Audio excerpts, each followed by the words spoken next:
ዓለማችን ከፍተኛው ሚስጥራዊ ስፍራ ዛሬ ስለሱ እናያለን። ሰላም ቤተሰቦች ሁሉ መልካም፣ ሰላም ወንድሜ ሁሉ ሰላም። እስቲ ዛሬ ስለ ቤርሙዳ ትሪያንግል እንይ። የብዙ ሰዎች ጥያቄ ነው። ቤርሙዳ እንሰራለን። እኛም እውነት ነው ብንሰራው ደስ ይለኛል፣ ግን ሰፋ ባለ ነገር ካልሆነ ቤርሙዳ እንዲሁ ሰብሰብ አድርገው ይከብዳል። ግን በቃ ምን ይደረግ እንስራው። ቤርሙዳ ትሪያንግል ነው ራሱ። ትሪያንግሉ የሆነበት በምንድነው? ቤርሙዳ አለች፣ ሚያሚ የምትባለው ቦታ አለች፣ እንዲሁም ደግሞ ኮስታሪኮ የሚባለው ቦታ አለ። የሶስቱ ትሪያንግሉ ነው ቤርሙዳ ትሪያንግል። ምንድነው ቤርሙዳ ትሪያንግል ግን ለየት ያደረገው ነገር ምንድነው? ቤርሙዳ ላይ ያለ ሚስጥር ለምንድነው ሰዎች ቤርሙዳ የሚሉት? የተለየ ነገር ምን አለው?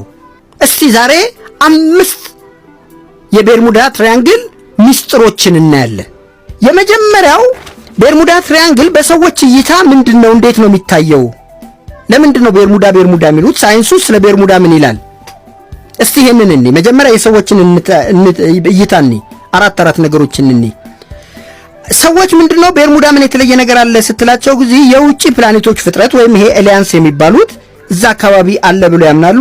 ሁለተኛው የጠፋው አህጉር አትላንቲስ የምትባለው እሷ አህጉር እዛ ቦታ ላይ ነው ያለችው ብሎ ያምናሉ።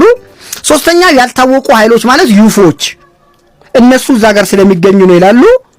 ሌላኛውና አራተኛው ደግሞ ምንድነው? ከፍተኛ የመሬት ስበት የቤርሙዳ ትሪያንግል እነዚህ ሚስጥሮች ናቸው። እነዚህ ሚስጥሮች እስካልተፈቱ ድረስ ቤርሙዳ ሁልጊዜም ሚስጥራዊ ስፍራ ሆኖ ይቀጥላል ይላሉ። በአንጻሩ ደግሞ ሳይንሱስ ደግሞ ምን ይላል ነው? ኃይለኛ አውሎ ነፋስ፣ ድንገተኛ የባህር ሞገዶች፣ የሰው ልጅ ስህተት፣ የመሳሪያ ብልሽት እነዚህ 4 ነገሮች ናቸው እንጂ ቤርሙዳ ምንም ሚስጥር የሆነበት ወይም ከላይ የሰው ልጆች እነዛ ቀድሞ ያስቀመጧቸው 4 ነገሮች ስላሉ አይደለም ይላል ሳይንሱ ደግሞ።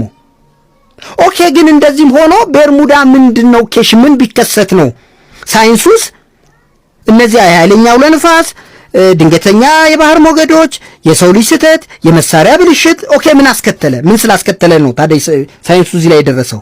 እነዛ ሰዎች ደግሞ አይደለም የጠፋ አህጉር፣ የውጭ ፕላኔቶች፣ የኤሊያንሶች ነገር ነው፣ ያልታወቁ ኃይሎች ወይም የዩፎዎችና የማግኔት ስበት ነው ያሉት። ምን ተከስተው ነው? እስቲ 5 የቤርሙዳ ትሪያንግል እውነቶችን እንይ። የመጀመሪያው ፍላይት 1945 ላይ የአሜሪካ የባህር ኃይል ለልምምድ 5 አይሮፕላኖችን ያሰማራል። ልምምድ ላይ ያሉ አንድ ጊዜ ብቻ ፓይለቱ አቅጣጫው ጠፋብን የሚል ንግግር ብቻ ያደርጋል። 5ቱም አይሮፕላኖች ከዛ በኋላ ተሰወሩ። የት እንደደረሱ ማወቅ አልተቻለም። የዚህን ጊዜ ሌላ የነፍስ አድን አይሮፕላን በነዛ በ5 አይሮፕላኖች ውስጥ 3 ሰዎች 15 ሰዎች ነበሩ። የቲሙ መሪ ነው እንግዲህ ያን የተናገረው።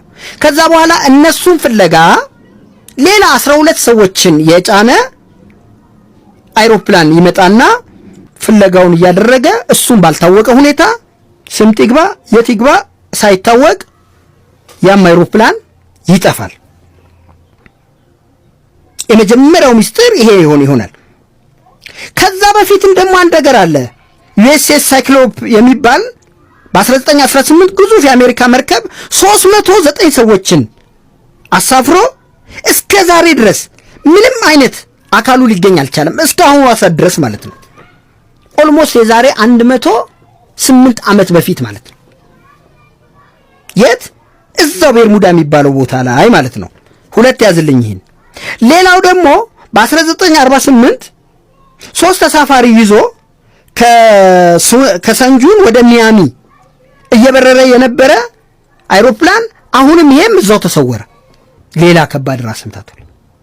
ቀጠለና ደግሞ ዩኤስኤስ ማሪን ሰልፈር ኩዊን የሚባል በ1963 39 ሰዎችን የጫነ የጭነት መርከብ እሱም አሁንም እዛው ቦታ ላይ ምንነቱ ባልታወቀ ሁኔታ ተሰወረ። እስካሁን የበላቸውን ሰዎች ዝም ብለህ እየደመርክ ነው። ደብዛቸውም አልታወቀም፣ አልተገኘም። እንዲሁም ደግሞ ሌላ ደግሞ ስታር ታይገር የሚባል በ1948 31 ሰዎችን የጫይና አውሮፕላን እዚህ ቦታ ላይ የት እንደገባ ባልታወቀ ሁኔታ አሁንም እዛው ተሰወረ። 3 አውሮፕላን 2 መርከቦች። ይሄ ቦታ እንግዲህ አንደኛ ነገር ቢያንስ የተከሰከሰ አውሮፕላንም ከሆነ ቅሪተ አካሉ መገኘት ነበረበት። የሰመጠ መርከብም ከሆነ አካሉ መገኘት ነበረበት። የነዚህ የአምስቱም ከነሰዎቻቸው የአውሮፕላኖቹም የመርከቦቹም ደብዛ እስካሁን ሳድረስ ሚስጥር ነው፣ አይታወቅም።